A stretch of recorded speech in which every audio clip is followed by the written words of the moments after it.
Hello বন্ধুরা, তো এখন কিন্তু চলছে নবরাত্রি। তো নবরাত্রির জন্য আমরা সবাই মিলে বেরিয়ে গেলাম মেট্রোপলিটন দুর্গাবাড়িতে।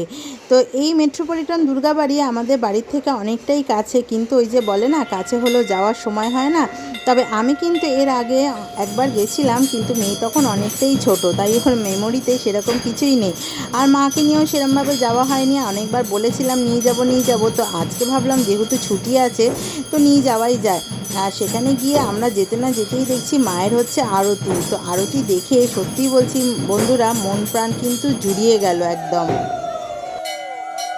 এই হচ্ছে প্রসাদের লাইন, এই যে প্রসাদের লাইন পড়েছে। এখন প্রসাদ পেয়ে গেলাম মা, পেয়ে গেলাম বলো। এই যে মেট্রোপলিটন দুর্গা মন্দির, অনেক দিনের আসা ইচ্ছে ছিল বলো মা, কাছেই বাড়ি আমাদের, তাও আসতে পারতাম না। এই যে মাও প্রসাদ নিয়ে নিয়েছে, সবাই সবাই এই যে আমি নিয়ে নিয়েছি, আমিও নিয়ে নিয়েছি মায়ের ওখানে।